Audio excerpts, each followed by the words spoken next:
Hello friends, ಎಲ್ರಿಗೂ ನಮಸ್ಕಾರ. ಇವತ್ತು ನಾವು ಯೂನಿಟ್ ನಂಬರ್ 1 ಟೀಚಿಂಗ್ ಆಪ್ಟಿಟ್ಯೂಡ್ನಲ್ಲಿ ಪಾರ್ಟ್ 2 ಅಂತ ಹೇಳ್ಬಿಟ್ಟು ಲೆವೆಲ್ ಆಫ್ ಟೀಚಿಂಗ್ ಈ ಒಂದು ಕಾನ್ಸೆಪ್ಟಿನ ಸಂಪೂರ್ಣವಾದಂಥ ಇನ್ಫಾರ್ಮೇಷನ್ಸನ್ನು ನಿಮಗೆ ಪ್ರೊವೈಡ್ ಮಾಡ್ತಾ ಇದ್ದೇವೆ. ಈ ಕಾನ್ಸೆಪ್ಟಲ್ಲಿ ನೀವು ಕಡ್ಡಾಯವಾಗಿ ಕೆಲವೊಂದಿಷ್ಟು ಕ್ವಶನ್ಸ್ಗಳನ್ನು ನೋಡಲೇಬೇಕು. ಅಂಥ ಕ್ವಶನ್ಸ್ಗಳು ಯಾವ ಒಂದು ಕಾನ್ಸೆಪ್ಟ್ಗಳ ಮೇಲೆ, ಅಂದರೆ ಈ ಒಂದು ಟೀಚಿಂಗ್ ಲೆವೆಲ್ಸಲ್ಲಿ ಎಲ್ಲಿ ಬರುತ್ತೆ ಹೇಳೋದನ್ನು ಕೂಡ ನಾವಿಲ್ಲಿ ಟೀಚಿಂಗ್ ಆಪ್ಟಿಟ್ಯೂಡ್ನಲ್ಲಿ ಎಕ್ಸ್ಪ್ಲನೇಷನ್ ಮಾಡಿಕೊಟ್ಟಿದ್ದೇವೆ. ಹಾಗಾಗಿ ದಯವಿಟ್ಟು ಈ ಒಂದು ವಿಡಿಯೋನ ಎಲ್ಲೂ ಕೂಡ ಸ್ಕಿಪ್ ಮಾಡ್ದೇನೆ ನೀವು ಸಂಪೂರ್ಣವಾದಂಥ ವಿಡಿಯೋನ ನೋಡ್ಕೊಂಡಿದ್ದರೆ ನೀವು 5 ಕ್ವಶನ್ಸಲ್ಲಿ ಮಿನಿಮಮ್ 2 ಕ್ವಶನ್ಸನ್ನು ಈ ಒಂದು ಲೆವೆಲ್ಸ್ ಆಫ್ ಟೀಚಿಂಗಲ್ಲಿ ಬರುವಂಥದ್ದು ಅದರಲ್ಲಿ ಸಂಪೂರ್ಣವಾಗಿ ಪಾರ್ಟ್ ನಂಬರ್ 2ದಲ್ಲಿ ಕೊಟ್ಟಿದ್ದೇವೆ. ಅದೇ ರೀತಿಯಲ್ಲಿ ಇದರ ಮುಂದಿನ ಭಾಗವನ್ನು ಪಾರ್ಟ್ ನಂಬರ್ 3ದಲ್ಲೂ ಕೂಡ ಕೊಡ್ತಾ ಇದ್ದೇವೆ. ಹಾಗಾಗಿ ಯಾರೆಲ್ಲ ನಮ್ಮ ಚಾನಲ್ಗೆ ಹೊಸದಾಗಿ ನೋಡ್ತಾ ಇದ್ದೀರಾ ಅವರು ದಯವಿಟ್ಟು ಸಬ್ಸ್ಕ್ರಿಪ್ಷನ್ ಮಾಡ್ಕೊಂಡ್ಬಿಟ್ಟು ಬೆಲ್ ಐಕನ್ನ ಪ್ರೆಸ್ ಮಾಡ್ಕೊಳ್ಳಿ. ನೆಕ್ಸ್ಟ್ ಹಾಕುವಂಥ ವಿಡಿಯೋಗಳು ಕೂಡ ನಿಮಗೆ ದೊರಕುತ್ತೆ. ಹಾಗಾದರೆ ಟೀಚಿಂಗ್ ಆಪ್ಟಿಟ್ಯೂಡ್ನ ಪಾರ್ಟ್ ನಂಬರ್ 2ನಲ್ಲಿ ಲೆವೆಲ್ಸ್ ಆಫ್ ಟೀಚಿಂಗ್ ಏನು ಹೇಳುತ್ತೆ ಹೇಳೋದನ್ನ ನೋಡ್ತಾ ಹೋಗೋಣ ಬನ್ನಿ.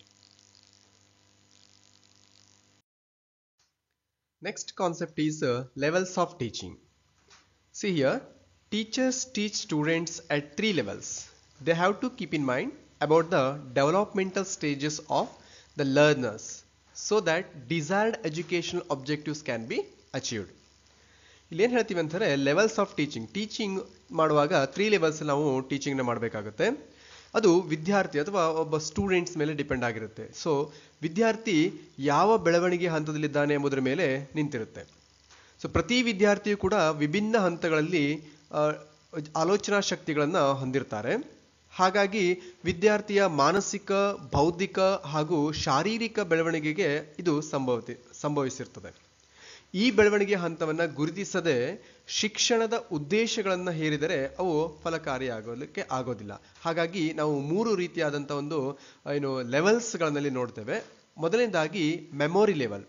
ಇದು ಥಾಟ್ಲೆಸ್ ಟೀಚಿಂಗ್ ಅಂತ ಹೇಳ್ತೀವಿ. ಮೆಮೊರಿ ಲೆವೆಲ್ನ thoughtless teaching, very important concept ಇದು. Understanding level, thoughtful teaching and reflective level, upper thoughtful level ಅಂತ ಹೇಳ್ತೀವಿ. ಸೊ ಈ 3 ಏನು ಕಾನ್ಸೆಪ್ಟ್ ಇದೆಯಲ್ಲ, ಮೆಮೊರಿ ಲೆವೆಲ್, ಅಂಡರ್ಸ್ಟ್ಯಾಂಡಿಂಗ್ ಲೆವೆಲ್ ಮತ್ತು ರಿಫ್ಲೆಕ್ಟಿವ್ ಲೆವೆಲ್, ಈ ಕಾನ್ಸೆಪ್ಟ್ಗಳ ಮೇಲೆ ನಿಮಗೆ ಮ್ಯಾಚ್ ದ ಫಾಲೋವಿಂಗ್ ಅನ್ನು ಕೂಡ ಮಾಡಲಿಕ್ಕೆ ಕೊಡ್ತಾರೆ. ಹಾಗಾಗಿ ಯಾವ ಅಂಡರ್ಲಿ ಬರುತ್ತೆ ಅನ್ನೋದನ್ನ ನೀವಲ್ಲಿ ತಿಳ್ಕೊಳ್ಬೇಕಾಗತ್ತೆ. ಸೊ ಇದರಲ್ಲಿ ಮೆಮೊರಿ ಲೆವೆಲ್ ಅಂತಂದ್ರೆ ಥಾಟ್ಲೆಸ್ ಅಂತ ನಾವು ನೆನ್ಪಿಟ್ಕೊಳ್ಬೇಕಾಗುತ್ತೆ. ಅಂಡರ್ಸ್ಟ್ಯಾಂಡಿಂಗ್ ಲೆವೆಲ್ ಅಂತ ಹೇಳಿದ್ರೆ ಥಾಟ್ಫುಲ್ ಅಂತ ನೆನ್ಪಿಟ್ಕೊಳ್ಬೇಕಾಗುತ್ತೆ. ರಿಫ್ಲೆಕ್ಟಿವ್ ಲೆವೆಲ್ಗಳಲ್ಲಿ ಅಪ್ಪರ್ ಥಾಟ್ಫುಲ್ ಅಂತ ಹೇಳ್ಬಿಟ್ಟು ನೆನ್ಪಿಟ್ಕೊಳ್ಬೇಕಾಗತ್ತೆ. So the next one is hierarchy of levels of teaching. ಈ ಲೆವೆಲ್ಸ್ ಆಫ್ ಟೀಚಿಂಗ್ ಯಾವ ಒಂದು ಹೈರಾರ್ಕಿಯಲ್ಲಿ ಬರುತ್ತೆ ಅಂತ ಹೇಳಿ ನಾವು ನೋಡೋದಾದ್ರೆ, ಅಂದ್ರೆ ಆ ಟಾಪ್ ಟು ಬಾಟಮ್ ಬರೋದು ನೋಡೋದಾದ್ರೆ, ಸೊ ಹೈಯೆಸ್ಟ್ ಏನು ಬರುತ್ತೆ ಅದನ್ನು ಮೋಸ್ಟ್ ಥಾಟ್ಫುಲ್ ಅಂತ ಹೇಳ್ತೇವೆ. ಮಿಡಲ್ ಅಲ್ಲಿ ನಾವು ಥಾಟ್ಫುಲ್ ಅಂತ ಹೇಳ್ತೇವೆ. ಸೊ ನೆಕ್ಸ್ಟ್ ಬಾಟಮ್ ಅಲ್ಲಿ ಇರುವಂಥದ್ದು ಲೆಸ್ ಥಾಟ್ಫುಲ್ ಅಂತ ಬರುವಂಥದ್ದು. So first of all reflective level it's a most thoughtful ಅಂತ ಬರುವಂಥದ್ದು. ಈ ರಿಫ್ಲೆಕ್ಟಿವ್ ಲೆವೆಲ್ ಅಂತ ಏನು ಹೇಳ್ತೀವಲ್ಲ ಇದನ್ನ ಮೋಸ್ಟ್ ಥಾಟ್ಫುಲ್ ಅಂತ ಹೇಳ್ತೇವೆ. ಅಂಡರ್ಸ್ಟ್ಯಾಂಡಿಂಗ್ ಲೆವೆಲ್ ಹೇಳುವಂಥದ್ದು ಥಾಟ್ಫುಲ್ ಆಗಿರುತ್ತೆ. ಮೆಮೊರಿ ಲೆವೆಲ್ ಅಂತ ಹೇಳಿದ್ರೆ ಲೆಸ್ ಥಾಟ್ಫುಲ್ ಅಂತೇಳಿ ಬರುವಂಥದ್ದು. ಹಾಗಾಗಿ ಇದನ್ನು ಕೂಡ ನಿಮಗೆ ಮ್ಯಾಚ್ ದ ಫಾಲೋವಿಂಗ್ ಅಲ್ಲಿ ಕೊಡಬಹುದು. So most thoughtful and less thoughtful ಅಂತ ಕೊಟ್ಬಿಟ್ಟು ಅನದರ್ ಸೈಡ್ ಅಲ್ಲಿ reflective level, understanding level, memory level ಅಂತ ಹೇಳಿ ಕೂಡ ಕೊಡುವಂತ ಚಾನ್ಸ್ ಮ್ಯಾಕ್ಸಿಮಮ್ ಇರುತ್ತೆ. So what is memory level teaching?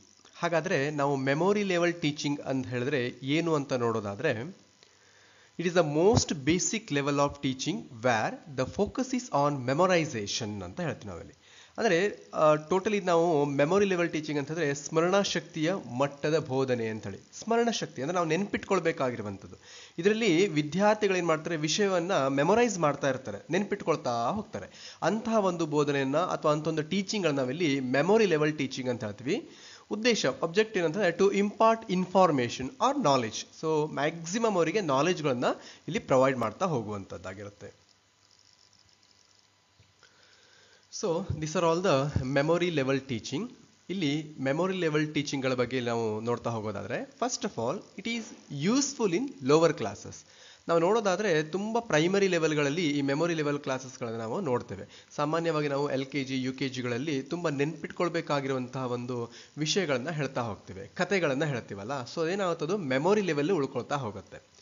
ಹಾಗಾಗಿ ಅದು ತುಂಬ ಯೂಸ್ಫುಲ್ ಆಗುವಂಥದ್ದು ಲೋವರ್ ಲೆವೆಲ್ ಕ್ಲಾಸಸ್ಗಳಲ್ಲಿ. ಅದೇ ರೀತಿಯಲ್ಲಿ ಸಪೋರ್ಟೆಡ್ ಬೈ ಹರ್ಬರ್ಟ್ಸ್ ಥಿಯರಿ ಆಫ್ ಅಪ್ರಿಸಿಯೇಷನ್ಸ್ ಅಂತ ಹೇಳ್ತೀವಿ ನಾವಿಲ್ಲಿ. ಹಾಗಾದ್ರೆ ಹರ್ಬರ್ಟ್ ಥಿಯರಿ ಆಫ್ ಅಪ್ರಿಸಿಯೇಷನ್ಸ್ ಏನ್ ಹೇಳುತ್ತೆ ಅಂತ ಹೇಳೋದಾದ್ರೆ, ಸೊ ಇಲ್ಲಿ learners happens effectively when a learner can relate new information to what they already known. ಅಂದ್ರೆ ಆಲ್ರೆಡಿ ಅವರಿಗೆ ಗೊತ್ತಿರುವಂಥ ವಿಷಯಗಳನ್ನ ಇಟ್ಕೊಂಡ್ಬಿಟ್ಟು ಹೊಸ ಹೊಸ ವಿಷಯಗಳನ್ನ ಅವರು ಸ್ಟಡಿ ಮಾಡ್ತಾ ಹೋಗ್ತಾರೆ. ಅವುಗಳನ್ನ ನಾವೇನು ಹೇಳ್ತೀವಿ ಅಂದರೆ ಹರ್ಬರ್ಟ್ ಥಿಯರಿ ಆಫ್ ಅಪ್ರಿಸಿಯೇಷನ್ಸ್ ಅಲ್ಲಿ ಬರುತ್ತೆ. ಫಾರ್ ಎಕ್ಸಾಂಪಲ್ ಹೇಳಬೇಕಂತಂದ್ರೆ ಸ್ಟೂಡೆಂಟ್ಸ್ಗಳಿಗೆ ಒಂದು ಹಕ್ಕಿಗಳ ಬಗ್ಗೆ, they know about the birds and then learns about pigeons. ಇಲ್ಲೇನಾಗತ್ತೆ ಅಂತಂದರೆ ಹಕ್ಕಿಗಳ ಬಗ್ಗೆ ಗೊತ್ತಿರುತ್ತೆ ಸಂಪೂರ್ಣವಾಗಿ, ಅದ್ರ ಜೊತೆಗೆ ಏನು ಮಾಡ್ತಾರೆ, ಒಂದು ಪಾರಿವಾಳದ ಬಗ್ಗೆ ಅವರು ಸ್ಟಡಿ ಮಾಡ್ತಾ ಹೋಗ್ತಾರೆ. ಆಗ ಏನು ಮಾಡ್ತಾರೆ, ಆ ಹಕ್ಕಿಗಳ ಬಗ್ಗೆ ಅಥವಾ ಬರ್ಡ್ಸ್ಗಳ ಬಗ್ಗೆ ಬೇಸಿಕ್ ನಾಲೆಜ್ ಅವ್ರಿಗೆ ಇರೋದ್ರಿಂದ ಪಾರಿವಾಳ ಹೇಳುವಂಥ ಒಂದು ಹಕ್ಕಿ ಅದು ಯಾವ ರೀತಿ ಇರುತ್ತೆ ಹೇಳೋದನ್ನ ಅವರು ಸ್ಟಡಿ ಮಾಡ್ತಾ ಹೋಗ್ತಾರೆ. ಈ ರೀತಿಯಲ್ಲಿ ಏನು ಮಾಡ್ತಾರೆ, ಈ ಒಂದು ಹರ್ಬರ್ಟ್ ಥಿಯರಿ ಆಫ್ ಅಪ್ರಿಸಿಯೇಷನ್ಲಿ ಬರ್ತಾ ಹೋಗುತ್ತೆ ಅಲ್ಲಿ. ನಂತರದಲ್ಲಿ it covers only the knowledge based objectives of Bloom's taxonomy ಅಂತ ಹೇಳ್ತೀವಿ ಅಲ್ಲಿ. ಬ್ಲೂಮ್ಸ್ ಟೆಕ್ಸೋನಮಿ ಅಂತ ಹೇಳಿದ್ರೆ ಏನು? ಸೊ ಬ್ಲೂಮ್ಸ್ ಟೆಕ್ಸೋನಮಿ ಇದನ್ನ ಅವರು ಬೆಂಜಮಿನ್ ಬ್ಲೂಮ್ಸ್ ಅವರು 1956 ಅಲ್ಲಿ ಇದನ್ನ ಡೆವಲಪ್ಮೆಂಟ್ ಮಾಡ್ತಾರೆ, ಈ ಒಂದು ಥಿಯರಿಯನ್ನ. ಅವ್ರ ಪ್ರಕಾರದಲ್ಲಿ ಏನಾಗುತ್ತೆ ಅಂತಂದ್ರೆ ಲರ್ನಿಂಗ್ ಹೇಳುವಂತೂ ಯಾವ ರೀತಿಯಲ್ಲಿ ಡೆವಲಪ್ಮೆಂಟ್ ಆಗ್ತಾ ಹೋಗುತ್ತೆ ಹೇಳೋದನ್ನ ಇಲ್ಲಿ ತಿಳಿಸ್ಕೊಡತ್ತೆ. ಸಾಮಾನ್ಯವಾಗಿ ನೋಡೋದಾದ್ರೆ ಒಂದು 6 ಲೆವೆಲ್ಸ್ ಬರ್ತಿದ್ರಲ್ಲೂ ಕೂಡ ಒಂದು ನಾಲೆಜ್ ಆಗಿರ್ಬೋದು, ಕಾಂಪ್ರಹೆನ್ಷನ್ಗಳಾಗಿರ್ಬೋದು, ಅಪ್ಲಿಕೇಶನ್ಗಳಾಗಿರ್ಬೋದು, ಅನಾಲಿಸಿಸ್ ಮಾಡುವಂಥದ್ದಾಗಿರ್ಬೋದು, ಆಮೇಲೆ ಸಿಂಥಸಿಸ್ ಮಾಡುತ್ತಾ ಹೋಗುವಂಥದ್ದು, ಇವ್ಯಾಲ್ಯೂಯೇಷನ್ ಮಾಡ್ತಾ ಹೋಗುವಂಥದ್ದು ಅಂತ ಹೇಳಿದ್ರೆ ನಾವಿಲ್ಲಿ ನಾಲೆಜ್ ಅಂತ ಹೇಳಿದ್ರೆ ಜ್ಞಾನ ಅಂತ ಹೇಳ್ತೇವೆ, ಕಾಂಪ್ರಹೆನ್ಷನ್ಸ್ ಅಂತ ಹೇಳಿದ್ರೆ ಅರ್ಥ ಮಾಡ್ಕೊಳ್ಳುವಂಥದ್ದು, ಸಬ್ಜೆಕ್ಟ್ ಅನ್ನು ಯಾವ ರೀತಿಯಲ್ಲಿ ಅಂಡರ್ಸ್ಟ್ಯಾಂಡ್ ಮಾಡ್ಕೊಳ್ಬೇಕು ಹೇಳುವಂಥದ್ದು, ಆಮೇಲೆ ಅಪ್ಲಿಕೇಶನ್ಸ್ ಅಂತ ಅದನ್ನ ಅನ್ವಯಿಸ್ಕೊಳ್ತಾ ಹೋಗುವಂಥದ್ದು, ಆಮೇಲೆ ಅನಾಲಿಸಿಸ್ ಅಂತ ಬರುತ್ತೆ ಅಂದ್ರೆ ವಿಶ್ಲೇಷಣೆ ಅಂತ ಹೇಳಿ ಬರುವಂಥದ್ದು, ಸಿಂಥಸಿಸ್ ಅಂತಂದ್ರೆ ಸಂಯೋಜನೆ ಮಾಡ್ತಾ ಹೋಗುವಂಥದ್ದು, ಅಂದ್ರೆ ಹೊಸ ಹೊಸ ಐಡಿಯಾಸ್ಗಳನ್ನ ಕ್ರಿಯೇಟ್ ಮಾಡ್ಕೊಳ್ತಾ ಹೋಗುವಂಥದ್ದು ಅಂತ ಹೇಳಿ. ಅಂಡ್ ದ ಫೈನಲ್ ಈಸ್ ಇವ್ಯಾಲ್ಯೂಯೇಷನ್ಸ್ ಅಂತ ಬರ್ತದೆ, ಅದರಲ್ಲಿ ಮೌಲ್ಯಮಾಪನ. ನಾವು ಎಕ್ಸಾಮ್ಗಳನ್ನೆಲ್ಲ ಮಾಡ್ತೀವಲ್ಲ ಅದನ್ನೆಲ್ಲವನ್ನು ಕೂಡ ಏನ್ ಮಾಡ್ತೀವಿ ಅಂದ್ರೆ ಈ ಬ್ಲೂಮ್ಸ್ ಟೆಕ್ಸೋನಮಿಯಲ್ಲಿ ಯೂಸ್ ಮಾಡ್ಕೊಳ್ತಾ ಹೋಗ್ತೀವಿ. ಅಂದ್ರೆ ಇದು ಸಾಮಾನ್ಯವಾಗಿ ಪ್ರೈಮರಿ ಲೆವೆಲ್ಗಳಲ್ಲಿ ಮ್ಯಾಕ್ಸಿಮಮ್ ಆಗಿ ಇನ್ಕ್ಲೂಡ್ ಮಾಡ್ಕೊಳ್ತಾ ಹೋಗ್ತೀವಿ. ದ ನೆಕ್ಸ್ಟ್ ಒನ್ ಅದರಲ್ಲಿ first stage of teaching. So ನಾವು ಟೀಚಿಂಗ್ ಮಾಡುವಂಥದ್ದು ನಾವು ಪ್ರೈಮರಿ ಲೆವೆಲ್ ಟೀಚಿಂಗ್ ಮಾಡ್ತೀವಿ, that is the first level of teaching. ನಾವು ABCD ಕಲಿಯುವಂಥದ್ದಾಗಿರ್ಬೋದು, IEಗಳನ್ನು ಕಲಿಯುವಂಥದ್ದಾಗಿರ್ಬೋದು. ಅವಾಗ ನಾವೇನು ಮಾಡ್ತೀವಿ, ಚಿತ್ರಗಳ ಪಟಗಳನ್ನ ತೋರಿಸ್ತಾ ಹೋಗ್ತೇವೆ. ಈ ರೀತಿಯಲ್ಲಿ ಏನಾಗುತ್ತದೆ, ಮೆಮೊರಿಗಳಲ್ಲಿ ಅದು ಸ್ಟೋರ್ ಆಗ್ತಾ ಹೋಗುತ್ತೆ. ಆ ರೀತಿಯಲ್ಲಿ ಅದನ್ನ ಬಳಸ್ಕೊಳ್ತಾ ಹೋಗ್ತೀವಿ. The next one factual in nature ಅಂತ ಬರುತ್ತೆ. It means it is based on facts ಅಂತ ಹೇಳ್ಬೋದು ನಾವು, ಅಥವಾ ರಿಯಲ್ ಇವೆಂಟ್ಸ್ ಅಥವಾ ಆಬ್ಜೆಕ್ಟಿವ್ಸ್ ಎವಿಡೆನ್ಸ್ಗಳನ್ನ ಇಟ್ಕೊಂಡ್ಬಿಟ್ಟು ಏನು ಮಾಡ್ತೀವಿ ಅಲ್ಲಿ ಟೀಚಿಂಗ್ ಮಾಡ್ಕೊಳ್ತಾ ಹೋಗುವಂಥದ್ದು ಅಂತ ಹೇಳಿದ್ರೆ ಒಂದು ವಾಸ್ತವಿಕ ಆಧಾರಗಳನ್ನ ಇಟ್ಕೊಂಡ್ಬಿಟ್ಟು ನಾವೇನು ಮಾಡ್ತೀವಿ ಅಲ್ಲಿ ಟೀಚಿಂಗ್ ಮಾಡ್ತಾ ಹೋಗೋದನ್ನ ಫ್ಯಾಕ್ಚುಯಲ್ ಇನ್ ನೇಚರ್ ಅಂತ ಹೇಳ್ತೀವಿ. So this are all very very important. ನಿಮಗೆ ಕ್ವಶನ್ಸ್ ಯಾವ ರೀತಿ ಬರ್ಬೋದು ಅಂತಂದ್ರೆ ಮೆಮೊರಿ ಲೆವೆಲ್ ಟೀಚಿಂಗ್ಗಳಲ್ಲಿ ಇದನ್ನ ಲೋವರ್ ಲೆವೆಲ್ ಮಾಡ್ತಾರೋ, ಮಿಡಲ್ ಲೆವೆಲ್ ಮಾಡ್ತಾರೋ, ಅಥವಾ ಹೈಯರ್ ಲೆವೆಲ್ ಮಾಡ್ತಾರೋ ಅಂತ ಕೂಡ ಕೇಳಬಹುದು. ಅಥವಾ ಫ್ಯಾಕ್ಚುಯಲ್ ಇನ್ ನೇಚರ್ ಅಥವಾ ಬ್ಲೂಮ್ಸ್ ಟೆಕ್ಸೋನಮಿ ಅಥವಾ ಹರ್ಬರ್ಟ್ ಥಿಯರಿ ಆಫ್ ಅಪ್ರಿಸಿಯೇಷನ್ ಇದನ್ನ ಯಾವ ಲೆವೆಲ್ ಅಲ್ಲಿ ಹೈಯರ್ ಲೆವೆಲ್ ಮಾಡ್ತಾರೋ, ಮಿಡಲ್ ಲೆವೆಲ್ ಮಾಡ್ತಾರೋ, ಅಥವಾ ಮೆಮೊರಿ ಲೆವೆಲ್ ಮಾಡ್ತಾರೋ, ಇದನ್ನ ನಾವು ನೋಡ್ತಾ ಹೋಗ್ಬೇಕಾಗತ್ತೆ. And next one is the teacher dominated methods are used like drill, review, revision and asking questions. ನಾವು ಟೀಚರ್ ಏನ್ ಮಾಡ್ತಾರೆ ಅಂತಂದ್ರೆ ಸ್ಟೂಡೆಂಟ್ಸ್ಗಳಿಗೆ ಮ್ಯಾಕ್ಸಿಮಮ್ ಆಗಿ ರಿವ್ಯೂ ಮಾಡ್ತಾ ಹೋಗ್ತಾರೆ, ಲೆಸನ್ಗಳನ್ನ ರಿವ್ಯೂ ಮಾಡ್ತಾ ಹೋಗುವಂಥದ್ದು, ರಿವಿಷನ್ ಮಾಡ್ತಾ ಹೋಗ್ತಾರೆ ಲೆಸನ್ಗಳನ್ನ ಅಥವಾ ಸಾಂಗ್ಸ್ಗಳನ್ನ ಅಥವಾ ಏನೇ ಒಂದು ಟೀಚ್ ಮಾಡುವಾಗ ರಿವಿಷನ್ ಮಾಡ್ತಾ ಹೋಗುವಂಥದ್ದು. ಆ್ಯಂಡ್ ಸಮ್ ಕ್ವಶನ್ಸ್ಗಳನ್ನು ಕೂಡ ಮಿಡಲ್ ಕೇಳ್ತಾರೆ, ಅಥವಾ ಲೆಸನ್ ಕಂಪ್ಲೀಟ್ ಆದಮೇಲೆ ಕ್ವಶನ್ ಕೇಳುವಂಥದ್ದು, ಅಥವಾ before starting the lesson some questions will be asked to the student. ನಾವು ಸ್ಟೂಡೆಂಟ್ಸ್ ಗಳಿಗೆ ಏನ್ ಮಾಡ್ತಾರೆ, ಕೆಲವೊಂದಿಷ್ಟು ಕ್ವಶನ್ ಕೇಳ್ಕೊಂಡು ಅವ್ರಿಗೆ ಎಷ್ಟು ಗೊತ್ತಿದೆ ಆ ಸಬ್ಜೆಕ್ಟ್ ಗಳ ಬಗ್ಗೆ ಹೇಳೋದನ್ನ ತಿಳ್ಕೊಂಡ್ಬಿಟ್ಟು ನಂತರದಲ್ಲಿ ಏನ್ ಮಾಡ್ತಾರೆ ಅಂತಾರೆ ಪಾಠಗಳನ್ನ ಸ್ಟಾರ್ಟ್ ಮಾಡ್ತಾ ಹೋಗುವಂಥದ್ದು ಕೂಡ ಈ ಮೆಮೊರಿ ಲೆವೆಲ್ಗಳಲ್ಲಿ ಬರ್ತಾ ಹೋಗುತ್ತೆ. ಅಂಡ್ ಫೈನಲಿ ಇವ್ಯಾಲ್ಯೂಯೇಷನ್ ಸಿಸ್ಟಮ್ ಅಂತ ಬರುತ್ತೆ. ಇದನ್ನ ಓರಲಿ ಕೂಡ ನಾವು ಎಕ್ಸಾಮೈನ್ ಮಾಡ್ತೇವೆ. ಓರಲಿ ಅಂತ ನಾವು ಸಾಮಾನ್ಯವಾಗಿ ಕನ್ನಡದಲ್ಲಿ ತೋಂಡಿ ಪರೀಕ್ಷೆ ಅಂತ ಹೇಳ್ತೇವೆ ಅಲ್ವಾ, ಅದನ್ನ ಓರಲ್ ಎಕ್ಸಾಮ್ ಅಂತ ಹೇಳ್ಬೋದು. ಕ್ವಶನ್ಸ್ ಗಳನ್ನ ಮಾತ್ರ ಕೇಳ್ತಾ ಹೋಗ್ತಾರೆ, ಆ ಕ್ವಶನ್ ಗಳಿಗೆ ಅವರು ಆನ್ಸರ್ ಹೇಳ್ತಾ ಹೋಗುವಂಥದ್ದು. ಅಂಡ್ ರಿಟರ್ನ್ ಅಂತ ಬರ್ತೀವಿ. ರಿಟರ್ನ್ ಅಂದ್ರೆ ಎಕ್ಸಾಮ್ ಅನ್ನ ಬರೆಯುವಂಥದ್ದು. ಅಂಡ್ ಎಸ್ಸೆ ಟೈಪ್ ಎಕ್ಸಾಮಿನೇಷನ್ ಅಂದ್ರೆ ಡಿಸ್ಕ್ರಿಪ್ಟಿವ್ ಎಕ್ಸಾಮ್ಗಳನ್ನ ಒಂದು ಕ್ವಶನ್ ಕೊಟ್ಬಿಟ್ಟು ಅದನ್ನ ಇಷ್ಟು ಸೆಂಟೆನ್ಸಸ್ ಅಲ್ಲಿ ಬರೀರಿ ಅಂತ ಹೇಳ್ಬಿಟ್ಟು ಅವರಿಗೆ ಕ್ವಶನ್ಸ್ ಅನ್ನ ಕೇಳ್ಬಿಟ್ಟು ಅವ್ರ ಮೆಮೊರಿ ಲೆವೆಲ್ ನ ನಾವೇನ್ ಮಾಡ್ತೀವಿ ಅಲ್ಲಿ ಫೈಂಡ್ ಔಟ್ ಮಾಡ್ತಾ ಹೋಗ್ತೀವಿ. ಇವುಗಳನ್ನ ನಾವೇನ್ ಮಾಡ್ತೀವಿ ಅಂತಾರೆ ಮೆಮೊರಿ ಲೆವೆಲ್ಗಳಲ್ಲಿ ನೋಡ್ತಾ ಹೋಗ್ತೇವೆ. So next merits of memory level teaching. So memory level teaching ನ ಮೆರಿಟ್ಸ್ಗಳೇನು ನೋಡುವಂಥದ್ದಾಗಿದ್ರೆ, it is useful for young children so ಸಾಮಾನ್ಯವಾಗಿ ನಾವು ಯಂಗ್ ಚಿಲ್ಡ್ರನ್ ನೋಡ್ತೀವಲ್ಲ, ಒಂದು ಒಂದು ಹದಿಹರೆಯದ ವಯಸ್ಸು ಅಂತ ಹೇಳ್ತೀವಿ, ಅಥವಾ ಒಂದು ಪ್ರೈಮರಿ ಲೆವೆಲ್ಗಳಲ್ಲಿ ಒಂದು ಏನು 6 ಏಜಸ್, 6 ವರ್ಷದ ನಂತರದಲ್ಲಿ ಸಾಮಾನ್ಯವಾಗಿ ನಾವು ಒಂದು ಯಂಗ್ ಚಿಲ್ಡ್ರನ್ ಅಂತ ಹೇಳ್ತೀವಿ. ಅಲ್ಲಿಂದ ಒಂದು 12 ಏಜ್ವರೆಗೆ ಅಥವಾ 15 ಏಜ್ವರೆಗೆ ಏನು ಸ್ಟೂಡೆಂಟ್ಸ್ಗಳು ಬರ್ತಾರೆ, ಅವರಿಗೆ ಇದು ತುಂಬ ಯೂಸ್ಫುಲ್ ಆಗುತ್ತೆ. ಯಾಕಂದರೆ ಮೆಮೊರಿ ಲೆವೆಲ್ಗಳಲ್ಲಿ ತುಂಬ ನೆನ್ಪಿಟ್ಕೊಳ್ಳುವಂಥ ಅಂಶಗಳು ಬರ್ತಾ ಹೋಗುತ್ತೆ. And helpful in learning new concept. ಆಗಲೇ ನಾನು ಹೇಳ್ದಂಗೆ ಓಲ್ಡ್ ಕಾನ್ಸೆಪ್ಟ್ಗಳ ಮೇಲೆ ಹೊಸ ಕಾನ್ಸೆಪ್ಟ್ಗಳನ್ನ ಅಥವಾ ಹೊಸ ವಿಷಯಗಳನ್ನ ಏನು ಮಾಡ್ತಾರೆ ತಿಳ್ಕೊಳ್ತಾ ಹೋಗುವಂಥದ್ದು. ಹಾಗಾಗಿ ಇದು ಏನಾಗುತ್ತೆ ಅಂತಂದರೆ ನ್ಯೂ ಕಾನ್ಸೆಪ್ಟ್ಗಳನ್ನ ಸ್ಟಡಿ ಮಾಡ್ಕೊಳ್ಳೋದಕ್ಕೆ ತುಂಬ ಹೆಲ್ಪ್ಫುಲ್ ಆಗುತ್ತೆ. Then useful for slow learners. ಯಾರಿಗೆ ಇದು ಅರ್ಥ ಆಗೋದಿಲ್ಲ, ಯಾವುದೇ ಒಂದು ಸಬ್ಜೆಕ್ಟ್ಗಳನ್ನ ಕಾನ್ಸೆಪ್ಟ್ಗಳನ್ನ ಎಷ್ಟು ಬಾರಿ ಟೀಚ್ ಮಾಡಿದರೂ ಕೂಡ ಅಂಡರ್ಸ್ಟ್ಯಾಂಡ್ ಆಗೋದಿಲ್ವೋ ಅಂಥವರಿಗೆ ಏನಾಗುತ್ತೆ ಈ ಮೆಮೊರಿ ಲೆವೆಲ್ ಟೀಚಿಂಗ್ ತುಂಬ ಇಂಪಾರ್ಟೆಂಟ್ ಆಗಿರುತ್ತೆ. ಯಾಕಂತ ಹೇಳಿದ್ರೆ ಅವರು ತುಂಬ ಸ್ಲೋ ಲರ್ನರ್ಸ್ ಆಗಿರ್ತಾರೆ. ಅವರಿಗೆ ಆ ವಿಷಯಗಳನ್ನ ನೆನ್ಪಿಟ್ಕೊಳ್ಳುವಂಥದ್ದು ತುಂಬ ಇಂಪಾರ್ಟೆಂಟ್ ಆಗಿರೋದ್ರಿಂದ ಅವರಿಗೆ ಕೆಲವೊಂದಿಷ್ಟು ಆರ್ಟ್ಸ್ಗಳನ್ನ, ಚಿತ್ರಗಳನ್ನ ತೋರಿಸುವ ಮುಖಾಂತರದಲ್ಲಾಗಿರ್ಬೋದು, ಅಥವಾ ಕೆಲವೊಂದಿಷ್ಟು ಸ್ಟೋರಿಗಳನ್ನ ಹೇಳುವ ಮುಖಾಂತರದಾಗಿರ್ಬೋದು, ಅಥವಾ ಅವರಿಗೆ ಯಾವ ಸಬ್ಜೆಕ್ಟ್ಗಳ ಬಗ್ಗೆ ಗೊತ್ತಿರುತ್ತೆ ಅಥವಾ ಆ ಒಂದು ಕಾನ್ಸೆಪ್ಟ್ಗಳ ಬಗ್ಗೆ ಎಷ್ಟು ನಾಲೆಜ್ ಇದೆ ಹೇಳುವಂತ ತಿಳ್ಕೊಂಡ್ಬಿಟ್ಟು ಅದ್ರ ಮೇಲೆ ಏನ್ ಮಾಡ್ಬೋದು, ಅವರಿಗೆ ಮ್ಯಾಕ್ಸಿಮಮ್ ಟೀಚಿಂಗ್ ಮಾಡ್ಕೊಳ್ತಾ ಹೋಗೋದ್ರಿಂದ ಅವರ ಮೆಮೊರಿ ಲೆವೆಲ್ ಏನಾಗುತ್ತೆ ಇನ್ಕ್ರೀಸ್ ಆಗ್ತಾ ಬರುತ್ತೆ. ಹಾಗಾಗಿ ಅವರಿಗೂ ಕೂಡ ಅಂದ್ರೆ ಸ್ಲೋ ಲರ್ನರ್ ಅವರಿಗೂ ಕೂಡ ಇದು ತುಂಬಾ ಯೂಸ್ಫುಲ್ ಆಗಿರ್ತಾ ಹೋಗುವಂಥದ್ದು. And base for understanding and reflective levels ಅಂತ ಬರುತ್ತೆ. ಅಂದ್ರೆ ಅಂಡರ್ಸ್ಟ್ಯಾಂಡಿಂಗ್ ಲೆವೆಲ್ಗಳಲ್ಲಿ ಏನಾಗುತ್ತೆ ಇದು ತುಂಬಾ ಬೇಸ್ಮೆಂಟ್ ಆಗಿ ವರ್ಕ್ ಮಾಡ್ಕೊಳ್ತಾ ಹೋಗುತ್ತೆ. And then demerits of memory level teaching ಅಂತ ನೋಡ್ತೀವಿ ನಾವಿಲ್ಲಿ. ಹಾಗಾದರೆ ಈ ಮೆಮೊರಿ ಲೆವೆಲ್ ಟೀಚಿಂಗ್ನ ಡಿಮೆರಿಟ್ಸ್ಗಳೇನು ಅಂತ ಹೇಳಿದ್ರೆ not suitable for higher classes. ತುಂಬ ದೊಡ್ಡವರಿಗೆ ಇದು ಯೂಸ್ಫುಲ್ ಆಗೋದಿಲ್ಲ. ಯಾಕಂತಂದರೆ ಸಾಮಾನ್ಯವಾಗಿ ಹೈಯರ್ ಕ್ಲಾಸಸ್ನವರು ಆಲ್ರೆಡಿ ಗೊತ್ತಿರುತ್ತೆ ಅವರಿಗೆ, ಮತ್ತೆ ನಾವು ಮೆಮೊರಿ ಲೆವೆಲ್ಗಳನ್ನ ಟೀಚ್ ಮಾಡ್ತಾ ಹೋಗಿದ್ರೆ ಅವರಿಗೆ ಬೋರಿಂಗ್ ಅನ್ಸ್ಬೋದು. ಆ್ಯಂಡ್ ಡಾಮಿನೆನ್ಸ್ ಆಫ್ ಟೀಚರ್ಸ್, ಅಂದರೆ ಇದು ಒನ್ ವೇದಲ್ಲಿ ಆಗ್ತಾ ಇರುತ್ತೆ. ಟೀಚರ್ ಇಲ್ಲಿ ಡಾಮಿನೆನ್ಸ್ ಮಾಡ್ತಾ ಇರ್ತಾರೆ, ತುಂಬಾನೇ ಡಾಮಿನೆನ್ಸ್ ಮಾಡ್ತಾ ಇರ್ತಾರೆ. Then little interaction in the class room. So ತುಂಬಾ ಹೇಳಲಿಕ್ಕೆ ಆಗೋದಿಲ್ಲ ಇದನ್ನ, ಜಸ್ಟ್ ಇಂಟ್ರಾಕ್ಷನ್ ಮಾಡೋದು. ಸ್ಟಾರ್ಟಿಂಗ್ ಅಲ್ಲಿ ಜಸ್ಟ್ ಇಂಟ್ರಾಕ್ಷನ್ ಕೊಟ್ಕೊಂಡ್ಬಿಟ್ಟು ನೆಕ್ಸ್ಟ್ ನಾವು ಕಂಟಿನ್ಯೂಷನ್ ಮಾಡ್ಕೊಳ್ತಾ ಹೋಗ್ಬೇಕಾಗತ್ತೆ. Then losses of retention or recall ಅಂತ ಹೇಳ್ತೀವಿ. ಅಗೇನ್ ನಾವು ರೀಕಾಲ್ ಮಾಡ್ಕೊತಾ ಹೋಗುವಂಥದ್ದು, ಇದು ತುಂಬಾ ರಿಟೆನ್ಷನ್ಸ್ ಮಾಡಬಹುದು. And uses of wrote memory. So ಇಲ್ಲಿ ರೋಟ್ ಮೆಮೊರಿ ಅಂತಂದ್ರೆ ಏನು, ರಿಪೀಟಿಂಗ್ ಇನ್ಫಾರ್ಮೇಶನ್ ಅಗೇನ್ ಅದೇ ವಿಷಯಗಳನ್ನ ಹೇಳ್ತಾ ಇರೋದ್ರಿಂದ ಸ್ಟೂಡೆಂಟ್ಸ್ಗಳಿಗೆ ತುಂಬಾನೇ ಬೋರ್ ಅನಿಸ್ತಾ ಹೋಗುತ್ತೆ. ಹಾಗಾಗಿ ಇದು ಅವರಿಗೆ ಯೂಸ್ಫುಲ್ ಆಗೋದಿಲ್ಲ. The next problems of class room management ಅಂತ ಬರುತ್ತೆ. ತುಂಬಾನೇ ಗಲಾಟೆ ಆಗುವಂಥ ಸಿಚುವೇಶನ್ಸ್ ಕ್ಲಾಸ್ ರೂಮ್ಗಳಲ್ಲಿ, ಸೌಂಡ್ ಆಗುವಂಥದ್ದು. ಸ್ಟೂಡೆಂಟ್ಸ್ಗಳೆಲ್ಲವೂ ಕೂಡ ಒಬ್ಬೊಬ್ಬರು ಏನು ಮಾಡ್ತಾರೆ ಅಂತಂದರೆ ಕ್ಲಾಸ್ ರೂಮ್ಗಳಲ್ಲಿ ಬೇರೆ ಡಿಸ್ಕಷನ್ಗಳನ್ನು ಸ್ಟಾರ್ಟ್ ಮಾಡ್ತಾರೆ. ಹಾಗಾಗಿ ಕ್ಲಾಸ್ ರೂಮ್ಗಳನ್ನು ಮ್ಯಾನೇಜ್ಮೆಂಟ್ ಮಾಡೋದು ತುಂಬ ಟಫೆಸ್ಟ್ ವರ್ಕ್ ಕೂಡ ಆಗುವಂಥದ್ದಾಗಿರುತ್ತೆ. ಹಾಗಾಗಿ ಇವೆಲ್ಲವೂ ಕೂಡ ಏನಾಗತ್ತಲ್ಲಿಗೆ ಡಿಮೆರಿಟ್ಸ್ ಅಂತ ನಾವಿಲ್ಲಿ. So the next one is what is understanding level of teaching. ಹಾಗಾದರೆ ಅಂಡರ್ಸ್ಟ್ಯಾಂಡಿಂಗ್ ಲೆವೆಲ್ ಆಫ್ ಟೀಚಿಂಗ್ ಅಂದರೆ ಏನು ಅಂತ ನೋಡುವಂಥದ್ದಾದರೆ, ಇದರ objectives to develop the cognitive ability of the students ಅಂತ ಬರುತ್ತೆ. Cognitive ability of the students ಅಂದರೆ ಏನು? ಸೊ ಇಲ್ಲಿ ಕಾಗ್ನಿಟಿವ್ ಎಬಿಲಿಟಿ ಅಂತಂದರೆ to anything relating to the mental process. It involves in knowing, ಅಂದರೆ ನಾವು ತಿಳ್ಕೊಳ್ಳುವಂಥದ್ದು, and understanding and learning and thinking, ನಾವು ಯೋಚನೆ ಕೂಡ ಮಾಡ್ತೀವಲ್ಲ, ಆ್ಯಂಡ್ ರಿಮೆಂಬರಿಂಗ್, ನಾವು ಅದನ್ನ ರಿಮೆಂಬರ್ ಮಾಡ್ತಾ ಹೋಗ್ತೀವಿ, ಮನನ ಮಾಡ್ತಾ ಹೋಗ್ತೀವಿ, ಆ್ಯಂಡ್ ಪ್ರಾಬ್ಲಮ್ ಸಾಲ್ವಿಂಗ್. ಇವೆಲ್ಲವೂ ಕೂಡ ಏನಾಗುತ್ತೆ ಅಂದರೆ ಕಾಗ್ನಿಟಿವ್ ಎಬಿಲಿಟೀಸಲ್ಲೇ ಬರುತ್ತೆ. ನಾವು ನೋಡ್ಬೋದು ಕಾಗ್ನಿಟಿವ್ ಎಬಿಲಿಟೀಸು ಯಾವ ಲೆವೆಲಲ್ಲಿ ಬರುತ್ತೆ ನೋಡೋದಾದರೆ ಇದು ಅಂಡರ್ಸ್ಟ್ಯಾಂಡಿಂಗ್ ಲೆವೆಲಲ್ಲಿ ಬರುತ್ತೆ ಅಂತಬಿಟ್ಟು ನಾವು ನೋಡ್ತೇವೆ.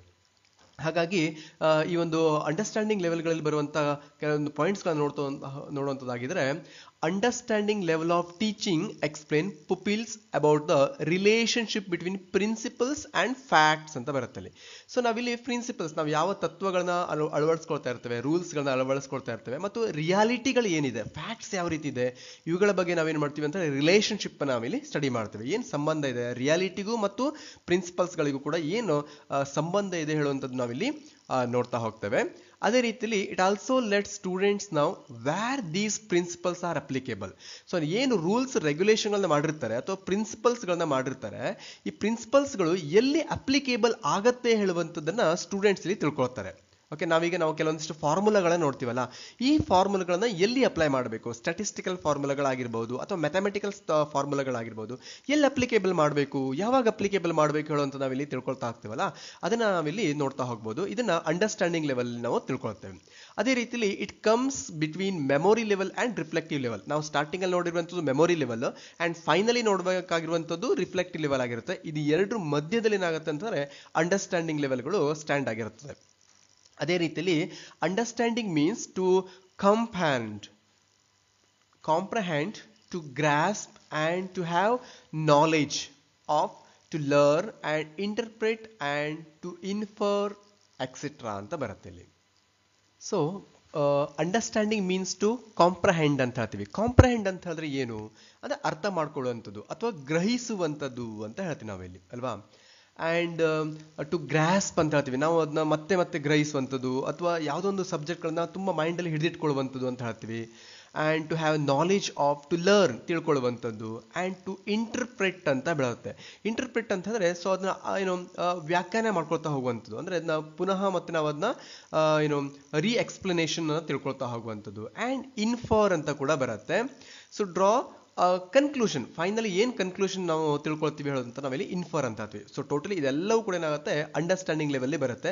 ನಿಮಗೆ ಕ್ವಶನ್ ಕೂಡ ಕೇಳ್ಬೋದು, grasp, comprehend and learn, interpret and infer ಅಂತ ಕೊಟ್ಬಿಟ್ಟು ಯಾವ ಲೆವೆಲಲ್ಲಿ ಬರುತ್ತೆ ಅಂತ ಕೂಡ ಕೊಡ್ಬೋದು ಕ್ವಶನ್ಸ್ಗಳನ್ನು. And the finally according to Herbert 3 forms of mental ability: sense impressions, images and effective elements of pleasures and pain play an important role in understanding level. ಇವೆಲ್ಲವೂ ಕೂಡ ಏನಾಗುತ್ತೆ ಅಂತಾರೆ ಈ ಒಂದು ಅಂಡರ್ಸ್ಟ್ಯಾಂಡಿಂಗ್ ಲೆವೆಲ್ ಅಲ್ಲಿ ಬರ್ತಾ ಹೋಗುವಂಥದ್ದು. So the next methods used for teaching in understanding level of teaching. ನಾವಿಲ್ಲಿ ಅಂಡರ್ಸ್ಟ್ಯಾಂಡಿಂಗ್ ಲೆವೆಲ್ ಆಫ್ ಟೀಚಿಂಗ್ ಅಲ್ಲಿ ಯಾವ ಮೆಥಡ್ಸ್ಗಳನ್ನ ಯೂಸ್ ಮಾಡ್ತೀವಿ ಅಂತ ಹೇಳಿ ನೋಡೋದಾದ್ರೆ, ಸೊ ಲೆಕ್ಚರ್ ಮೆಥಡ್, ಲೆಕ್ಚರಿಂಗ್ ಅನ್ನ ಮಾಡುವಂಥದ್ದು ಅಂಡರ್ಸ್ಟ್ಯಾಂಡಿಂಗ್ ಲೆವೆಲ್ ಬರುತ್ತೆ. ಲೆಕ್ಚರ್ ಡೆಮಾನ್ಸ್ಟ್ರೇಷನ್, ಕ್ಲಾಸ್ ರೂಮ್ಗಳಲ್ಲಿ ಡೆಮೋ ಮಾಡ್ತಾ ಹೋಗ್ತಾರಲ್ಲ, ಡೆಮಾನ್ಸ್ಟ್ರೇಷನ್ಗಳನ್ನ ಹೇಳ್ತೀವಿ ಅದನ್ನ. ಅದೇ ರೀತಿಯಲ್ಲಿ ಡಿಸ್ಕಷನ್, ಸ್ಟೂಡೆಂಟ್ಗಳಿಗೆ ಕ್ವಶನ್ಸ್ಗಳನ್ನ ಕೇಳ್ಬಿಟ್ಟು ಅಥವಾ ಸ್ಟೂಡೆಂಟ್ ಜೊತೆಲಿ ಡಿಸ್ಕಸ್ ಮಾಡ್ತಾ ಹೋಗುವಂಥದ್ದನ್ನು ಕೂಡ ಇಲ್ಲಿ ಡಿಸ್ಕಷನ್ಸ್ ಅಂತ ಹೇಳ್ತೀವಿ. ನೆಕ್ಸ್ಟ್ ಎಕ್ಸೆಂಪ್ಲಿಫಿಕೇಶನ್ಸ್ ಅಂತ ಬರುತ್ತೆ. ಆ್ಯಂಡ್ ಎಕ್ಸ್ಪ್ಲನೇಷನ್, ಟೋಟಲ್ ಯಾವುದೊಂದು ಕಾನ್ಸೆಪ್ಟ್ನ ತಗೊಂಡ್ಬಿಟ್ಟು ಎಕ್ಸ್ಪ್ಲೇನ್ ಮಾಡ್ತಾ ಹೋಗ್ತಾರೆ ಅದ್ರ ಬಗ್ಗೆ. ಅದೇ ರೀತಿಯಲ್ಲಿ ಇಂಡಕ್ಟಿವ್ ಅಂಡ್ ಡಿಡಕ್ಟಿವ್ ಅಂತ ಹೇಳಿ ಬರುವಂಥದ್ದು. ಸೊ ಇಂಡಕ್ಟಿವ್ ಅಂತ ನಾವಿಲ್ಲಿ ಸಾಮಾನ್ಯವಾಗಿ ಊಹೆ ಮಾಡ್ತಾ ಹೋಗೋದು, ಊಹಾತ್ಮಕವಾಗಿ ಒಂದು ಎಕ್ಸಾಂಪಲ್ನ ಇಟ್ಕೊಂಡ್ಬಿಟ್ಟು ಅದ್ರ ಮೇಲೆ ಏನು ಮಾಡ್ತೀವಿ ಅಂತಾರೆ ಎಕ್ಸ್ಪ್ಲೇನ್ ಮಾಡ್ತಾ ಹೋಗ್ತೀವಿ. ಸೊ ಡಿಡಕ್ಟಿವ್ಗಳಲ್ಲಿ ಏನಾಗುತ್ತೆ ತಾರ್ಕಿಕ ನಿರ್ಗಮನ ಅಂತ ಕೂಡ ಹೇಳ್ಬೋದು ನಾವಿಲ್ಲಿ. ಸಾಮಾನ್ಯವಾಗಿ ಏನು ವಿಶೇಷ ಏನಿರುತ್ತಲ್ಲ ಅದ್ರ ಬಗ್ಗೆ ನಾವೇನು ಮಾಡ್ತೀವಿ ಇಲ್ಲಿ ಹೇಳ್ತಾ ಹೋಗುವಂಥದ್ದು, ಅಥವಾ ನಿರ್ಗಮನಾತ್ಮಕ ವಿವೇಚನೆ ಅಂತ ಕೂಡ ಹೇಳ್ಬೋದು. ಅಂದ್ರೆ ಡಿಡಕ್ಟಿವ್ ಅಂತ ಹೇಳಿದ್ರೆ reasoning is when you start with a general rule or facts and apply it to the specific cases. ಕೆಲವೊಂದಿಷ್ಟು ಕೇಸಸ್ಗಳಿಗೆ ಅಪ್ಲೈ ಮಾಡ್ತಾ ಹೋಗ್ತೀವಿ ರೂಲ್ಸ್ಗಳನ್ನ, ಅದನ್ನ ಡಿಡಕ್ಟಿವ್ ಲೆವೆಲ್ಗಳಲ್ಲಿ ನೋಡ್ತಾ ಹೋಗ್ತೀವಿ. ಆ್ಯಂಡ್ ಕ್ಲಾಸ್ ರೂಮ್ ಕ್ಲೈಮೇಟ್ ಯಾವ ರೀತಿ ಇರುತ್ತೆ ಇಲ್ಲಿ ಅಂಡರ್ಸ್ಟ್ಯಾಂಡಿಂಗ್ ಲೆವೆಲ್ಗಳಲ್ಲಿ ಅಂತಂದರೆ more likely and encouraging as compared to that of memory level teaching. Memory level ಟೀಚಿಂಗಿಂತ ಸ್ವಲ್ಪ ಚೆನ್ನಾಗಿರುತ್ತೆ, ಎನ್ಕರೇಜ್ ಮಾಡ್ತಾ ಇರ್ತಾರೆ. ಯಾಕಂದರೆ ಎಕ್ಸ್ಪ್ಲನೇಷನ್ಗಳನ್ನ ಮ್ಯಾಕ್ಸಿಮಮ್ ಕೊಡ್ತಾ ಹೋಗ್ತಾರಲ್ವಾ, ಹಾಗಾಗಿ ಅವರಿಗೆ ಅಂಡರ್ಸ್ಟ್ಯಾಂಡ್ ಆಗ್ತಾ ಹೋಗುತ್ತೆ ಸ್ಟೂಡೆಂಟ್ಸ್ಗಳಿಗೆ. ಆ ರೀತಿಯಲ್ಲಿ ಕ್ಲಾಸ್ ರೂಮ್ ಕ್ಲೈಮೇಟ್ಗಳಿರುತ್ತೆ. And learners are actively engage in the learning process. ತುಂಬಾನೇ ಎಂಗೇಜ್ಮೆಂಟ್ ಮಾಡ್ಕೊಳ್ತಾ ಹೋಗ್ತಾರೆ ಅವರು, ಏನು ಕಲ್ತ್ಕೊಳ್ಳೋದ್ರಲ್ಲಿ ಅಥವಾ ಸಬ್ಜೆಕ್ಟ್ಗಳ ಬಗ್ಗೆ ತಿಳ್ಕೊಳ್ತಾ ಹೋಗೋದ್ರಲ್ಲಿ ತುಂಬಾನೇ ಎಂಗೇಜ್ ಆಗಿರ್ತಾರೆ. And finally learners are actively engage in the learning process ಅಂತ ಹೇಳ್ತೀವಿ. ಏನು ಲರ್ನಿಂಗ್ ಮಾಡ್ತಾ ಇರ್ತಾರಲ್ಲ ಅದ್ರ ಬಗ್ಗೆ ತುಂಬಾನೇ ಅವರು ಆಕ್ಟಿವ್ ಆಗಿ ವರ್ಕ್ ಮಾಡ್ಕೊಳ್ತಾ ಇರ್ತಾರೆ. ಕೇಳ್ಬೋದು ಕ್ವಶನ್ಸ್ಗಳನ್ನ 100% ಆಗಿಲ್ಲಿ. ಫಾರ್ ಎಕ್ಸಾಂಪಲ್ ನಾವು more likely and encouraging as compared to that of memory level, ತುಂಬಾ encourage, most likely and encouraging in class room ಅಂತ ಕೇಳ್ಬೋದು. ಅದು ಮೆಮೊರಿ ಲೆವೆಲ್ಲೋ ಅಂಡರ್ಸ್ಟ್ಯಾಂಡಿಂಗ್ ಲೆವೆಲ್ಲೋ ಕೇಳ್ಬೋದು. ಅಥವಾ learners are actively engage in the learning process ಅಂತ ಕೇಳ್ತಾರೆ. So in which level of teaching ಅಂತ ಕೇಳ್ಬೋದು. ಸೊ ಅದು ಅಂಡರ್ಸ್ಟ್ಯಾಂಡಿಂಗ್ ಲೆವೆಲ್ ಆಫ್ ಟೀಚಿಂಗ್ ಅಲ್ಲಿ ಬರುವಂಥದ್ದು. ಸೊ ಅಂಡರ್ಸ್ಟ್ಯಾಂಡಿಂಗ್ ಲೆವೆಲ್ಗಳಲ್ಲಿ ಯಾವ ರೀತಿಯಲ್ಲಿ ಮೋಟಿವೇಶನ್ ಮಾಡ್ತಾರೆ ಅಂತ ನೋಡೋದಾದ್ರೆ ನೇಚರ್ ಆಫ್ ಮೋಟಿವೇಶನ್ಸ್ ಅಂತ ಬರುತ್ತೆ ಇಲ್ಲಿ. Motivation at understanding level of teaching is extrinsic as well as intrinsic in nature. ಸಾಮಾನ್ಯವಾಗಿ ನಾವು ಹೊರಗಡೆನೂ ಕೂಡ ನೋಡ್ಬೋದು ಅಥವಾ ಇನ್ಸೈಡ್ ಇಂದ ಕೂಡ ನಾವೇನ್ ಮಾಡ್ತೀವಿ ನೋಡ್ತಾ ಹೋಗ್ತೀವಿ. ಹಾಗಾದ್ರೆ ಯಾವ್ದೆಲ್ಲ ಇಕ್ವಿಪ್ಮೆಂಟ್ ಗಳನ್ನ ಯುಟಿಲೈಸೇಷನ್ ಮಾಡ್ಕೊಂಡ್ಬಿಟ್ಟು ಅವರು ಟೀಚ್ ಮಾಡ್ತಾರೆ ಅಂತ ನೋಡೋದಾದ್ರೆ ಮಾಡೆಲ್ಸ್ ಗಳನ್ನ ಇಟ್ಕೊಳ್ತಾರೆ. ಸೊ ಅಂಡರ್ಸ್ಟ್ಯಾಂಡಿಂಗ್ ಲೆವೆಲ್ ಮಾಡೆಲ್ಸ್ ಗಳನ್ನ ನೋಡಿದಾಗ ನಮ್ಗೆ ಅಂಡರ್ಸ್ಟ್ಯಾಂಡ್ ಆಗುತ್ತೆ. ದೆನ್ ಚಾರ್ಟ್ಸ್ ಗಳನ್ನ ನಾವು ಗ್ಲೋಬಲ್ ಚಾರ್ಟ್ ಗಳನ್ನ ಇಟ್ಬಿಟ್ಟು ನೋಡ್ತೀವಲ್ಲ, ನಾವು ಎಲ್ಲೆಲ್ಲಿದೆ, ಯಾವ್ಯಾವ ಕಂಟ್ರಿ ಎಲ್ಲೆಲ್ಲಿ ಬರುತ್ತೆ, ಅಥವಾ ರಿವರ್ಸ್ ಗಳು ಎಲ್ಲಿ ಬರುತ್ತೆ, ಅಥವಾ ಡ್ಯಾಮ್ ಗಳಲ್ಲಿ ಎಲ್ಲಿ ಬರುತ್ತೆ, ಇವುಗಳನ್ನ ಚಾರ್ಟ್ ಗಳಲ್ಲಿ ನೋಡಿದಾಗ ನಮಗೆ ತುಂಬಾನೇ ಅಂಡರ್ಸ್ಟ್ಯಾಂಡ್ ಆಗ್ತಾ ಹೋಗುತ್ತೆ. ಅದೇ ರೀತಿಯಲ್ಲಿ ಫ್ಲಾಶ್ ಕಾರ್ಡ್ಸ್ ಗಳನ್ನ, ಸೊ ಆ ಫ್ಲಾಶ್ ಕಾರ್ಡ್ಸ್ ಗಳನ್ನ ಇಟ್ಕೊಂಡ್ಬಿಟ್ಟು ಕೌಂಟ್ ಮಾಡ್ತೇವೆ. ಮ್ಯಾಥಮೆಟಿಕ್ಸ್ ಗಳಲ್ಲಿ ನಾವು ಕೌಂಟ್ ಮಾಡ್ಕೊಂಡಾಗ ನಮಗೆ ಅಂಡರ್ಸ್ಟ್ಯಾಂಡ್ ಆಗ್ತಾ ಹೋಗುವಂಥದ್ದು. ಅಂಡ್ ವಿಜುವಲ್ ಪಿಕ್ಚರ್ಸ್, ನಾವು ಕೆಲವೊಂದಿಷ್ಟು ಪಿಕ್ಚರ್ಸ್ ಗಳನ್ನ ಇಟ್ಕೊಂಡ್ಬಿಟ್ಟು ಏನ್ ಮಾಡ್ತೀವಿ ನೋಡ್ತಾ ಹೋಗ್ತೀವಿ. ಅದರಿಂದ ಕೂಡ ಏನಾಗುತ್ತೆ ನಮಗೆ ಇಲ್ಲಿ ಅಂಡರ್ಸ್ಟ್ಯಾಂಡ್ ಆಗ್ತಾ ಹೋಗುತ್ತೆ. ಇಲ್ಲಿ ಯಾವ ರೀತಿ ಇವ್ಯಾಲ್ಯೂಯೇಷನ್ಸ್ ಇರುತ್ತೆ, ನಾವು ಮೆಮೊರಿ ಲೆವೆಲ್ ಗಳಲ್ಲಿ ಯಾವ ರೀತಿ ಇವ್ಯಾಲ್ಯೂಯೇಷನ್ ಮಾಡ್ತೀವಿ ಅಂತಾರೆ ಎಕ್ಸಾಮೈನ್ ಮಾಡ್ತೀವಿ. ಎಕ್ಸಾಮ್ ಯಾವ ರೀತಿ ಮಾಡ್ತೀವಿ, ಓರಲ್ ಮಾಡ್ತೀವಿ, ರಿಟರ್ನ್ ಮಾಡ್ತೀವಿ ಅಲ್ಲಿ ಅಲ್ವಾ. ಆದ್ರೆ ಇಲ್ಲಿ ಯಾವ ರೀತಿ ಎಕ್ಸಾಮಿನೇಷನ್ ಮಾಡ್ತೀವಿ ಅಂತ ಹೇಳೋದಾದ್ರೆ tests and tools should be properly planned. ನಮಗೆ ಇದೇ ರೀತಿ ಎಕ್ಸಾಮ್ ಇರಬೇಕು, ಇಷ್ಟು ಮಾರ್ಕ್ಸ್ನ ಎಕ್ಸಾಮ್, ಇದರಲ್ಲಿ ಇವನಿಷ್ಟು ತಗೊಂಡ್ರೆ ಮಾತ್ರ ಪಾಸ್, ಈ ರೀತಿಯಲ್ಲಿ ಏನ್ ಮಾಡ್ತೀವಿ, ಒಂದು ಪ್ರಾಪರ್ ಆಗಿ ಪ್ಲಾನ್ ಅನ್ನ ಮಾಡ್ಕೊಳ್ತೀವಿ. And planned test could evaluate the students ability to comprehend ಅಂತ ಹೇಳ್ತೀವಿ. ಸೊ ಎಷ್ಟು ಪರ್ಸೆಂಟೇಜ್ ಅಲ್ಲಿ ಅಂಡರ್ಸ್ಟ್ಯಾಂಡ್ ಆಗಿದೆ ಸ್ಟೂಡೆಂಟ್ಸ್ಗೆ ಈ ಒಂದು ಕಾನ್ಸೆಪ್ಟ್ ಹೇಳುವಂಥದ್ದು ನಾವು ತಿಳ್ಕೊಳ್ಳಿಕ್ಕೋಸ್ಕರ ಪ್ರಾಪರ್ ಆಗಿ ಒಂದು ಟೆಸ್ಟ್ ಅನ್ನ ಪ್ಲಾನ್ ಮಾಡ್ಕೊಳ್ತಾ ಹೋಗ್ತೀವಿ. And what they are going to grasping, ಎಷ್ಟು ರೀತಿಯಲ್ಲಿ ಅವನು ಗ್ರಹಿಸ್ಕೊಂಡಿದ್ದಾನೆ, ತಿಳ್ಕೊಂಡಿದ್ದಾನೆ ಸಬ್ಜೆಕ್ಟ್ ಬಗ್ಗೆ, ಅನಲೈಸ್ ಮಾಡ್ಕೊಂಡಿದ್ದಾನೆ, ಅಂಡ್ ಸಿಂಥಸೈಸ್ ಮಾಡ್ಕೊಂಡಿದ್ದಾನೆ, ಡಿಸ್ಕ್ರಿಮಿನೇಟ್ ಮಾಡ್ಕೊಂಡಿದ್ದಾನೆ, ಇವೆಲ್ಲವನ್ನು ಕೂಡ ಏನ್ ಮಾಡ್ತೀವಿ ಅಂತಾರೆ ಈ ಒಂದು ಇವ್ಯಾಲ್ಯೂಯೇಷನ್ ಸಿಸ್ಟಮ್ಗಳಲ್ಲಿ ಅದನ್ನ ಯುಟಿಲೈಸೇಷನ್ ಮಾಡ್ಕೊಳ್ತಾ ಹೋಗ್ತೇವೆ. So we are come end to the conclusion. So ಯಾರೆಲ್ಲ ಈ ಒಂದು ಟೀಚಿಂಗ್ ಆಪ್ಟಿಟ್ಯೂಡ್ ಸಬ್ಜೆಕ್ಟ್ ಅನ್ನ ನೀವು ತಿಳ್ಕೊಳ್ಬೇಕಾದ್ರೆ ಇಂಟ್ರೆಸ್ಟ್ ಇಂದ ಈ ಒಂದು ವಿಡಿಯೋ ನೋಡ್ತಾ ಇದ್ದೀರಾ, ಸೊ ಎಲ್ರಿಗೂ ಕೂಡ ನಾನು ಆಲ್ ದ ವೆರಿ ಬೆಸ್ಟ್ ಅಂತ ಹೇಳ್ತೀನಿ. ಸೊ ನಾವು ಎಷ್ಟು ಸಾಧ್ಯ ಆಗುತ್ತೋ ಅಷ್ಟು ಸಾಧ್ಯವಾದಷ್ಟು ನಿಮಗೆ ನಾಲೆಜ್ಗಳನ್ನ ಪ್ರೊವೈಡ್ ಮಾಡಿದ್ದೇವೆ ಅಂತ ತಿಳ್ಕೊಳ್ತಾ ಇದ್ದೀನಿ.